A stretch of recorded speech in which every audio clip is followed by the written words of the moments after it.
Hi అండి. Welcome back to కథలు పొదరిల్లు. ఈరోజు కథ ప్రణయ సంఘర్షణ ఎపిసోడ్ నెంబర్ 42. కథను రచించిన వారు చిన్ను గారు, వాయిస్ ఓవర్ శ్వేత. ఇక లేట్ చేయకుండా కథలోకి వెళ్ళిపోదాం. ఆఫీసర్, తను ఈ అహుల్వాలియాకు కాబోయే రిలేటివ్. అది తెలిసి కూడా మీరు ఎక్కువ చేస్తున్నారు. నేను తలుచుకుంటే మిమ్మల్ని ఏమైనా చేయగలను. మర్యాదగా ఇదంతా ఇక్కడే వదిలేసి వెళ్ళిపోండి, లేదంటే అంటూ అహుల్వాలియా వార్న్ చేస్తూ అన్నాడు. బలరాం గారు, మీరేం కంగారు పడకండి, నేనున్నాను కదా, నేను చూసుకుంటాను అంటూ అహుల్వాలియా అంటుంటే, Ahluwalia garu, you are under an arrest అంటూ అక్కడికి పోలీస్ వాళ్ళు వచ్చారు. అహుల్వాలియా ఆ మాటకి షాక్ అవుతుంటే, పోలీస్ వాళ్ళు అహుల్వాలియాకు అండ్ బలరాంకి అరెస్ట్ చేసి అక్కడి నుంచి తీసుకెళ్తున్నారు. ఇన్స్పెక్టర్, నన్నెందుకు అరెస్ట్ చేస్తున్నారు అంటూ అహుల్వాలియా కోపంగా అంటుంటే, మీ కంపెనీ మీద కూడా ఇన్కమ్ ట్యాక్స్ రైడ్ అయింది. బలరాం గారు గుడిలో లింగాన్ని మింగితే నువ్వు లింగంతో పాటు గుడిని కూడా మింగేశావు. నీ అక్రమ ఆస్తులు అన్నీ కూడా పక్కాగా ప్రూఫ్స్తో సహా బయటపడ్డాయి అంటూ చెప్పేసరికి అహుల్వాలియా షాక్గా నిలబడ్డాడు. మీకు కాల్ చేస్తుంటే కాల్ కనెక్ట్ కావట్లేదు అంటూ అహుల్వాలియా అసిస్టెంట్ విడివిడిగా అక్కడికి వచ్చాడు. What is this? ఏమైంది? ఈ పోలీస్ వాళ్ళు ఏం మాట్లాడుతున్నారు అంటూ అహుల్వాలియా అనేసరికి, ఇన్స్పెక్టర్ గారు, మా సార్తో నేను కాసేపు పర్సనల్గా మాట్లాడాలంటూ అహుల్వాలియాను తీసుకొని పక్కకు వచ్చాడు రోలెక్స్. What is this? అసలేం జరుగుతుంది అంటూ అహుల్వాలియా కోపంగా అంటాడు. మీరు పాలిటిక్స్లో ఎంటర్ అవ్వడం కోసం మన ప్రాపర్టీస్ అన్నీ కూడా బినామీ పేర్ల మీద పెట్టేశారు కదా, అదంతా కూడా పక్కా ప్రూఫ్స్తో సహా పోలీసులకు తెలిసిపోయింది. ఇప్పుడు మనం బిజినెస్ మాత్రమే కాదు, మీ డ్రీమ్ కూడా నాశనం అవుతుంది. మీరు ఇంకా రాజకీయాల్లోకి వెళ్ళడం కూడా కష్టమే అని రోలెక్స్ మాటకి అహుల్వాలియా కుప్పకూలిపోయాడు. రోలెక్స్, నేను సీఎం అవ్వాలనేది నా డ్రీమ్. దానికోసం నేనేం చేశానో నాకే తెలుసు. ఈరోజు నేను సీఎం అవ్వలేను అంటే బ్రతికుండడం కూడా వేస్ట్. ఇదంతా ఎవరు చేశారు, ఎందుకు చేశారు అంటూ అహుల్వాలియా కోపంగా అంటాడు. ఆర్మన్ అగ్నిహోత్రా, తన దగ్గర మన ప్రూఫ్స్ పక్కాగా ఉన్నాయి. ఆ ప్రూఫ్స్ అన్నీ కోర్టుకు వెళ్తే మీకు శిక్ష, మీడియాకి వెళ్తే మీ రాజకీయ భవిష్యత్తు నాశనం అవుతుంది అంటూ చెప్పేసరికి, ఆర్మన్, ఇదంతా ఆర్మన్ ఎందుకు చేస్తున్నాడో నాకు తెలుసు అంటూ ఆర్మన్కి కాల్ చేశాడు. ఆర్మన్, చాలా కోపంగా అంటాడు అహుల్వాలియా. మార్నింగ్ అహుల్వాలియాజీ, నాకు కాల్ చేశారు. మీ కూతురు ఎంగేజ్మెంట్కి నన్ను ఇన్వైట్ చేయడానికి కాల్ చేశారా? But I have busy schedule Ahluwalia ji. Armaan, don't act too smart. నువ్వేం చేశావో నీకు తెలుసు, నాకు తెలుసు. నువ్వెందుకు చేశావో కూడా తెలుసు. ఇప్పుడు నేనేం చేయాలో కూడా తెలుసు. నేను నీకు కావాల్సింది చేయడానికి సిద్ధంగా ఉన్నాను. మరి నువ్వేం చేయాలో కూడా నీకు తెలుసు కదా. అహుల్వాలియాజీ, నాకేం కావాలో తెలిసిన నేనేం చేయగలను? తెలియకపోవడం చాలా ఫన్నీగా ఉంది. ఈ భయం, బాధ ఆ రోజు ఉంటే ఈరోజు ఇక్కడి వరకు వచ్చేది కాదు. అప్పుడు నేను మాత్రం ఏం చేయగలను చెప్పండి. అందుకే నా చెల్లికి వేరే సంబంధం చూసుకోవడానికి నేను బిజీగా ఉన్నాను అంటూ కాల్ కట్ చేశాడు రోలెక్స్. రోలెక్స్, ఈ విషయం బయటికి రాకుండా ఉండాలి సార్. మనం అనుకున్నది ఒక్కటే ఛాన్స్. ఆ ప్రూఫ్స్ అన్నీ కూడా మన దగ్గరకు వచ్చేయాలి. దానికోసం మనం ఏం చేయాలో మీరే ఆలోచించండి.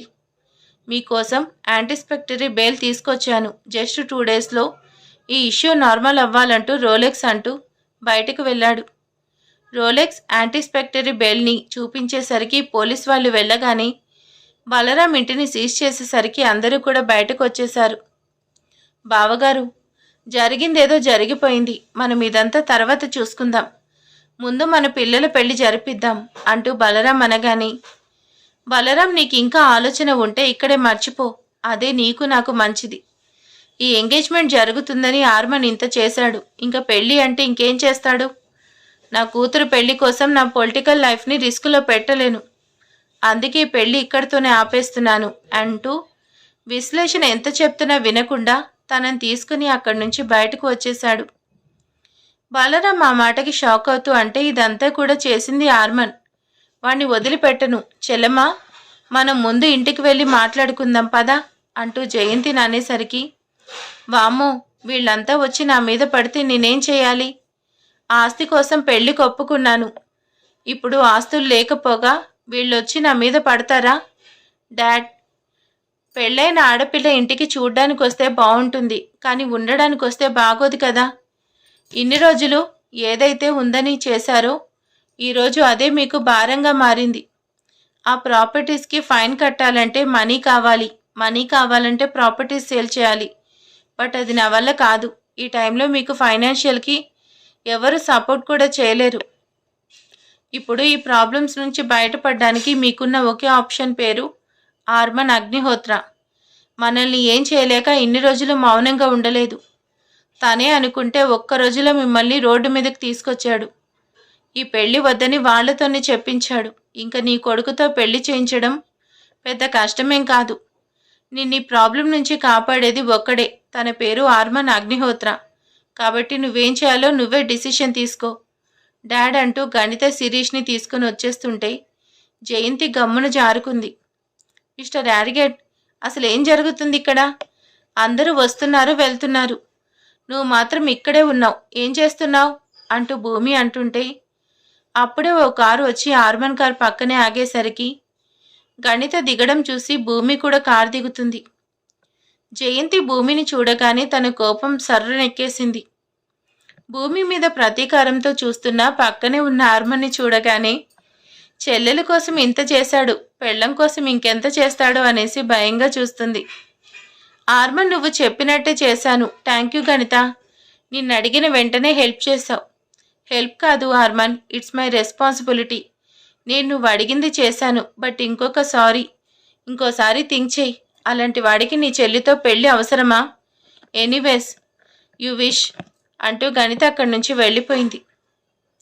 గణిత మాటలకి భూమి షాక్ అవుతూ, సొంత చెల్లెల్ని కూడా మ్యానిపులేట్ చేశావు, నువ్వు మామూలోడివి కాదు అనేసి అనుకుంటూ, ఆర్మన్ అసలేం చేశావు అంటూ అడుగుతుంది భూమి.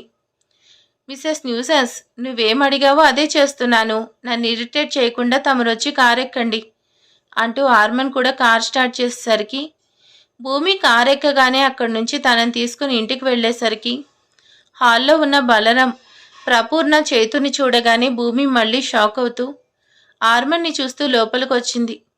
బలరాం గారు వచ్చారు, ఇప్పుడేం గొడవ అవుతుంది? ఈ మిస్టర్ యారిగెంట్ చేసిందని వల్ల ఇక్కడేం ప్రాబ్లం స్టార్ట్ అవుతుందా అనేసి భయంగా ఉంది అనేసి భూమి టెన్షన్గా చూస్తుంది. మిస్సెస్ న్యూసెన్స్, ఏంటి ఇక్కడే ఆగిపోయావు? లోపలికి రావాలనుకోవట్లేదా అంటూ ఆర్మన్ అనేసరికి, ఏంటొచ్చేది, అక్కడ చూసావా చేతు సార్ ఫ్యామిలీ మొత్తం వచ్చేశారు, ఇప్పుడేం జరుగుతుందో అని భయంగా ఉంది. నువ్వు అసలు ఏం చేసావో చెప్పమంటే చెప్పకుండా ఉన్నావేంటి? అసలేం చేసావు ఇప్పుడైనా చెప్తావా లేదా? మిసెస్ న్యూసెన్స్, నువ్వు అడిగితే చెప్పాలని ఉంది, బట్ నేను ఇలా చూస్తుంటే ఈ సస్పెన్స్ ఇంకాసేపు మెయింటైన్ చేస్తే బాగుండనిపిస్తుంది. ఐ లైక్ ఇట్ అంటూ భూమి బుగ్గకిల్లి లోపలికి వస్తున్నాడు. భూమి చికాకుగా బుగ్గను రుద్దుకుంటూ ఆర్మన్ వెనకే వచ్చింది. ఆర్మన్ బాబు, నేను నీకోసమే వెయిట్ చేస్తున్నాను. నీతో మాట్లాడడానికి నేను నా ఫ్యామిలీ మొత్తం వచ్చాం. కోసేపు కూర్చొని మాట్లాడుకుందాం. బలరాం అంత సౌమ్యంగా మంచిగా నవ్వుతూ మాట్లాడుతుంటే భూమి తల గిర్రున తిరిగింది. బలరాం గారు, ఇంత మంచిగా మాట్లాడుతున్నారు, అసలేం జరిగింది? ఈ ఆర్మన్ బయటే ఉండి లోపల ఏం చేశాడు అనేసి ఆలోచిస్తుంది. బలరాం గారు, మీరు మర్యాదస్తులు, మీరు నా కోసం నా ఇంటికి వచ్చారంటే ఐ కాంట్ ఇమాజిన్. అసలు ముందు కూర్చోండి. మా ఇంటికి వచ్చినా వాళ్ళకి మర్యాదలు చేయటం మా రెస్పాన్సిబిలిటీ. భూమి, నువ్వు వెళ్ళి అందరి కోసం కాఫీ తీసుకురా అంటూ అనేసరికి భూమి అదే కన్ఫ్యూషన్లో లోపలికి వెళ్ళింది. బలరాం గారు, మీరు నాతో ఏదో మాట్లాడాలి అన్నారు. పర్లేదు, ఇప్పుడు చెప్పండి, మాట్లాడుకుందాం. హౌ ఎవర్, ఈరోజు మీ చేతుకు ఎంగేజ్మెంట్కి కదా, మీరు ఇక్కడేం చేస్తున్నారు? నన్ను ఎంగేజ్మెంట్కి ఇన్వైట్ చేయడానికి వచ్చారా? ఆర్మన్ ప్లేస్ ఇప్పటి వరకు మన మధ్య జరిగింది అంతా మర్చిపోదాం. ఆ రోజు పెళ్లిలో నేను తొందరపడ్డాను. తర్వాత కొన్ని రీజన్స్ వల్ల నేను పంతానికి వెళ్ళాను. మనం జరిగిందంతా మర్చిపోయి ఆగిపోయిన పెళ్లి చేసేద్దాం. బలరాం చెప్పిన దానికి అర్జున్ అండ్ అంజలి ఇద్దరు కూడా షాక్గా ఆశ్చర్యంగా చూస్తున్నారు. బికాజ్ ఇది వాళ్ళు నమ్మలేని నిజం. పైగా బలరాం వచ్చినప్పటి నుంచి విషయం తెలియక టెన్షన్గా ఉన్నవాళ్ళు ఇది ఊహించలేకపోతున్నారు. బలరాం గారు, మీరు అడుగుతున్నారు, నేను మర్చిపోవాలనుకుంటున్నాను. బట్ మీ సుపుత్రుడు ప్రతిభావంతుడు, చైతన్య వరప్రసాదుడు. నా చెల్లెల్ని పెళ్లి చేసుకోవాలంటే నేను నీ కాళ్ళు పట్టుకొని సారీ చెప్పాలంటూ క్లౌస్ పెట్టాడు కదా. మరి నేను కాళ్ళు పట్టుకోకుండానే పెళ్లికి రెడీ అయిపోతారా? ఈ సన్నాసి ఏబ్రాసి ఇదంతా ఎప్పుడు వాగి చచ్చాడు? నాకున్న టెన్షన్స్లో ఇది నాకు అవసరమా అనేసి అనుకుంటూ, ఆర్మన్ బాబు, జరిగింది మర్చిపోదామన్నాను కదా. కావాలంటే చెప్పు, నేనే నీ కాళ్ళు పట్టుకుంటాను. భూమి నా కూతురు లాంటిది కదా, అల్లుడు కాళ్ళు పట్టుకుంటాననుకుంటాను అనేసి బలరాం అంటుంటే భూమి అదంతా వింటూ షాక్గా చూస్తూ ఉండిపోయింది. ఈ ఆర్మన్ ఏదో చేశాడు, అందుకే బలరాం గారు ఇలా మాట్లాడుతున్నారు. What hells? చైతూ సార్ అర్పితకు మ్యారేజ్ సెట్ అయినట్టే. ఇప్పుడెందుకు ఈ మిస్టర్ యారిగెంట్ యాటిట్యూడ్ చూపిస్తున్నాడు? మిస్టర్ యారిగెంట్, నువ్వు యాటిట్యూడ్ చూపించింది చాలు, వాళ్లే వచ్చారు కదా. నువ్వెందుకు ఎక్కువ చేస్తున్నావు? పెళ్లికి ఒప్పుకోవచ్చు కదా. తనకి కాఫీ ఇస్తూ చిన్నగా ఆర్మన్కి వినిపించేలా వార్న్ చేసింది. ఆర్మన్ భూమి వైపు యాటిట్యూడ్ లుక్ ఇచ్చి, మీరే అంతా మాట్లాడేస్తున్నాడు, మీ కొడుకు మాట్లాడడం లేదు అంటూ చైతూని చూస్తూ అంటాడు. నథింగ్, అదేం లేదు బావా. నాకు ఈ పెళ్లి చేసుకోవడం ఇష్టమే, అంతా మర్చిపోయి అర్పితను పెళ్లి చేసుకుంటాను బావా అనేసి చైతూ అనగాని, నీకు ఇష్టమైతే సరిపోదు కదా, నా చెల్లికి కూడా ఇష్టం ఉండాలి కదా. భూమి, అర్పితను పిలువు అంటూ అర్పిత రాగానే, అర్పిత తనను పెళ్లి చేసుకుంటావా అంటూ ఆర్మన్ అనగానే, నాకు తనని పెళ్లి చేసుకోవడం ఇష్టం లేదన్నయ్యా అంటూ అర్పిత అనేసరికి ఈసారి భూమి ప్లస్ ఆర్మన్ కూడా షాక్ అయ్యారు. నేను అందరికీ షాక్ ఇస్తాను, బట్ నా చెల్లి నాకే షాక్ ఇచ్చింది. అర్పిత ఎందుకు ఇలాంటి డిసిషన్ తీసుకుంది అనేసి ఆర్మన్ అనుకుంటుండగానే, అన్నయ్య వాళ్ళని వెళ్ళిపోమను అంటూ అర్పిత తన రూమ్కి వెళ్ళిపోతుంటే, మీరు కాసేపు వెయిట్ చేయండి, నేను వెళ్ళి అర్పితతో మాట్లాడతాను అంటూ ఆర్మన్ అర్పిత కోసం తన రూమ్కి వెళ్తే వెనకే భూమి కూడా వెళ్ళింది. Dad, what is this? నన్నెందుకు తీసుకొచ్చారు? నేను చైతూనే పెళ్లి చేసుకుంటాను అన్నాను కదా. బట్ ఎందుకు సడన్గా మీ డిసిషన్ చేంజ్ చేసుకున్నారు? వాట్ ఎవర్ మేబీ, నేను చైతూనే పెళ్లి చేసుకుంటాను. విశ్లేషణ, నువ్వు చేసుకుంటాను అంటే సరిపోదు కదా, చైతూ కూడా ఒప్పుకోవాలి కదా. ఆల్రెడీ చైతూ వాళ్ళు ఆర్మన్ ఇంటికి అర్పితను పెళ్లి చేసుకుంటానని ప్రపోజల్ పెట్టడానికి వెళ్ళాడు. ఇన్ఫ్యాక్ట్ ఆల్రెడీ వాళ్ళు మాట్లాడేసుకుంటున్నారు. ఇంకా నువ్వు చైతూ మీద హోప్స్ వదిలేసుకోవడం better. Dad, what is this? ఏమంటున్నారు? చైతూ ఎందుకు అక్కడికి వెళ్తాడు? నన్ను పెళ్లి చేసుకోవడానికి కూడా ఒప్పుకున్నాడు. అసలు ఏమైంది డాడ్, నాకు క్లియర్గా చెప్పండి అంటూ విశ్లేషణ అడిగేసరికి, విశ్లేషణ, ఇది మనం అనుకున్నంత ఈజీ కాదు. తెలిసి సునామీకి ఎదురు వెళ్ళడం అవివేకం అంటారు. కానీ మనం వెళ్ళాం, ఇప్పుడు వార్న్ చేసింది ఇప్పుడు కూడా వెనక్కి తగ్గకపోతే ఆ సునామీ మనల్ని మింగేస్తుంది. నేను సీఎం అవ్వాలనేది నా డ్రీమ్. అలాంటి నా డ్రీమ్ని విష్ కోసం స్పాయిల్ చేసుకోలేను బేబీ. ఈ పెళ్లి కోసం చూస్తే నాకు ఫ్యూచర్ లేదు. Dad, what is this? మీరేమంటున్నారు అంటూ విశ్లేషణ అనేసరికి, రోలెక్స్ సార్ ఏమంటున్నారంటే, మనల్ని ఆర్మన్ అన్ని విధాలుగా లాక్ చేశాడు. మన లూప్ హోల్స్ అన్నీ కూడా తన దగ్గర విత్ ప్రూఫ్స్ ఉన్నాయి. వాటిని తను గవర్నమెంట్కి హ్యాండ్ ఓవర్ చేస్తే సార్ అనుకున్నట్టు సీఎం కాలేరు బేబీ. ఆర్మన్ ఇదంతా చేసింది నువ్వు చైతూని పెళ్లి చేసుకున్నందుకే. అందుకే తను మన వరకు రాకముందే మనం కేర్ఫుల్గా ఉంటున్నాం. ఆల్రెడీ బలరాం ప్రాపర్టీ మీద ఇన్కమ్ ట్యాక్స్ రైడ్, తన ఇల్లు కూడా సీజ్ చేయించి ఆన్ ద స్పాట్ రోడ్డు మీదకి తీసుకొచ్చాడు. నీకోసం నేను అలాంటి సిచ్యువేషన్ ఫేస్ చేయాలనుకోవట్లేదు. ఇదంతా ఇక్కడే మర్చిపో. మళ్ళీ పగ అంటూ వెళ్తే ముందు ఆర్మన్ని దాటి వెళ్ళాలంటూ అహుల్వాలి అనేసరికి డామిట్ అంటూ విశ్లేషణ తన రూమ్కి వెళ్ళిపోయింది. రూమ్ మొత్తం నాశనం చేస్తూ నన్ను నా లవ్కి దూరం చేశావు కదా ఆర్మన్, నిన్నింత తేలిగ్గా వదలను. I will see your end అంటూ తన మొబైల్లో కాంటాక్ట్ లిస్ట్లో వీవర్ అనే నేమ్కి కాల్ చేసింది. ఐ యామ్ ఇన్ ట్రబుల్ అంటూ ఏడుస్తూ జరిగిందంతా తన అన్నయ్యకి చెప్పింది. బ్రో, నన్ను ఇలా చేసినందుకు ఎవరిని వదలకూడదు బ్రో, వదలకూడదు అంటూ విశ్లేషణ ఏడుస్తూ అనేసరికి, సిసి డోంట్ క్రై, నీ పెళ్లి కోసం రావాలనుకున్నాను. బట్ ఇప్పుడు నీ పెళ్లి నాశనం చేసిన ఆర్మన్ అగ్నిహోత్ర అంతం చూడ్డానికి వస్తాను. తన మీద పగ ఈరోజుది కాదు, ఒక్క దెబ్బతో తగ్గేది కూడా కాదు. ఐఎమ్ ఆన్ ది వే అంటూ కాల్ కట్ చేశాడు వీవర్. విశ్లేషణ నవ్వుతూ కాల్ కట్ చేసి నాకు అన్యాయం చేసినా ఈ అగ్నిహోత్ర ఫ్యామిలీని వదలను. I will see your end అంటూ కిందకి నవ్వుతూ వచ్చింది. డాడ్ ఏడుస్తూ వెళ్ళి నవ్వుతూ వస్తున్నానని చూస్తున్నావా? వాళ్ళని ఏడిపించడానికి వస్తున్నాడు నా అన్నయ్య. నా అన్నయ్య వస్తున్నాడు. వీవర్ వచ్చేస్తున్నాడు. మై గుడ్నెస్, అసలే కాంప్లికేటెడ్ ప్రోక్స్ మధ్యలో వీడి వల్ల నాకు ఇన్ని ప్రాబ్లమ్స్ వస్తాయి అనేసి తల పట్టుకున్నాడు అహుల్వాలియా. అర్పిత, నువ్వెందుకు ఇలా మాట్లాడుతున్నావు? ఇప్పుడు అన్నీ సాల్వ్ అయ్యాయి కదా. చైతన్య కూడా పెళ్లికి ఒప్పుకున్నాడు. పైగా వాళ్లే వచ్చి అన్నీ మర్చిపోయి అడుగుతున్నారు. నాకు ఇష్టం లేదన్నయ్య, నేను తనని చేసుకోను. ఆ రోజు వాళ్ళ నాన్న మాట కోసం వెళ్ళిపోయారు. ఈరోజు వాళ్ళ నాన్న చెప్తే వచ్చాడు. తన దృష్టిలో నాకు అస్సలు వాల్యూ లేదు. నీకు తెలియదన్నయ్యా, తను నన్ను కాదు అన్న ఒప్పుకునేదాన్ని కానీ అంటూ చెప్పలేక ఏడుస్తూ మౌనంగా ఉంది. అర్పిత కన్నీళ్లు తుడుస్తూ తనని దగ్గరికి తీసుకుంటూ, ఎందుకు నువ్వు బాధపడుతున్నావు? ఈ బాధ తనను ప్రేమించే ముందు ఉంటే బాగుండేది. ప్రేమ పేరుతో తనకి దగ్గరయ్యే క్షణం ముందు ఉంటే బాగుండేది. ఇప్పుడు తన బిడ్డకి తల్లవుతున్నావు. ఇప్పుడు కాదంటే నీ బిడ్డకి ఏం సమాధానం చెప్తావు? మనం చేసే తప్పుకి లోకం చూడని నీ కడుపులో బిడ్డని నాశనం చేయడం కరెక్ట్ కాదు. తనకు ఐడెంటిటీ లేకుండా ఓ లోకంలోకి వస్తే తర్వాత తన పరిస్థితి ఏంటి? లైఫ్ లాంగ్ నువ్వు ఒంటరిగా ఉంటే నిన్ను చూస్తూ బాధపడాల్సింది మేమే కదా అర్పిత. చైతూ చెడ్డవాడు కాదు, బట్ తనకి సిచ్యువేషన్ని ఫేస్ చేయాలంటే భయం. అందుకే ప్రతిసారి తప్పించుకుంటాడు.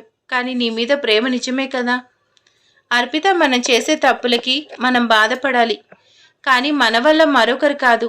ఈ తప్పు నీది. నీ బిడ్డను పనిష్ చేస్తూ తండ్రి లేని వాడిని చేయడం కరెక్ట్ కాదు. తనకి తన ఐడెంటిటీ తీసుకునే రైట్ ఉంది. దానికోసం నువ్వు స్ట్రాంగ్గా ఫేస్ చేయాలి, కానీ ఇలా దూరం కాకూడదు. This is your life and this is your decision అంటూ ఆర్మన్ తనకి చెప్పాల్సింది చెప్పి వచ్చేస్తుంటే, అన్నయ్య అంటూ ఆర్మన్ చేయి పట్టుకుంటూ, నువ్వు చెప్పినట్టే నేను పెళ్లి చేసుకుంటాను. థ్యాంక్ యూ అన్నయ్య.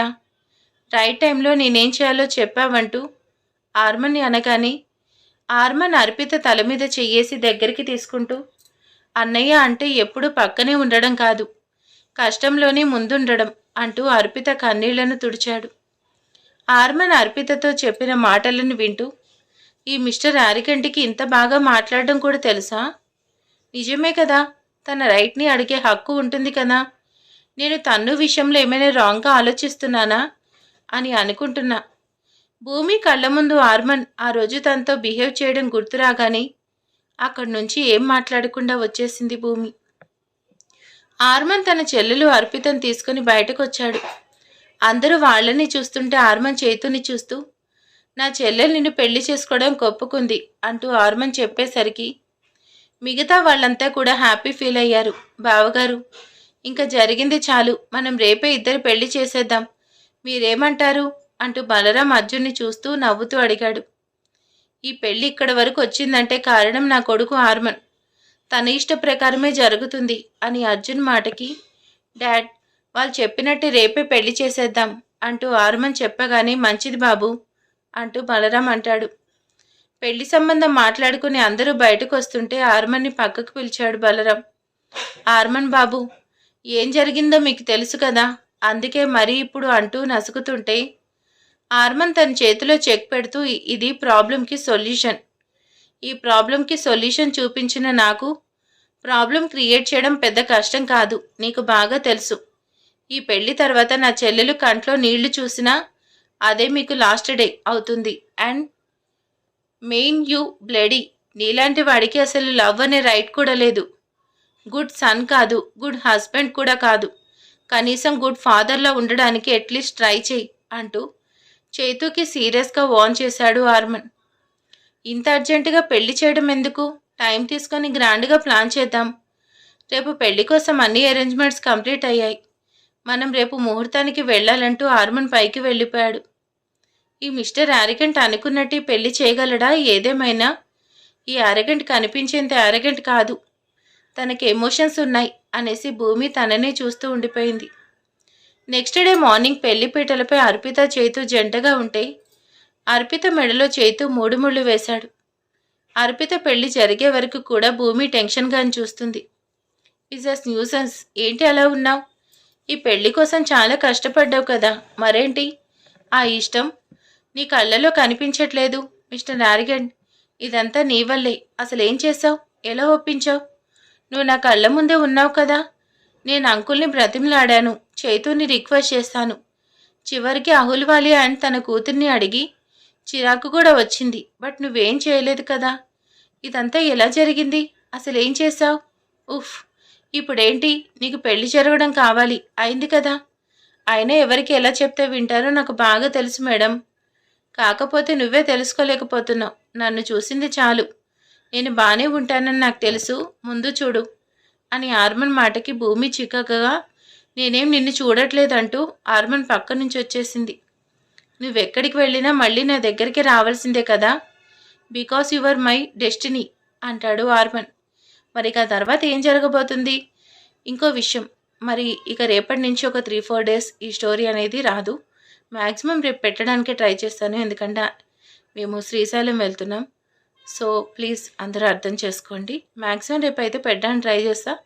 ఒకవేళ కుదరకపోతే చేసేదేం లేదు. మ్యాక్సిమం 3-4 డేస్ తర్వాత ఊరి నుంచి రాగానే కంటిన్యూ చేస్తాను. Okay, thank you for watching and good night, sweet dreams. Thank you.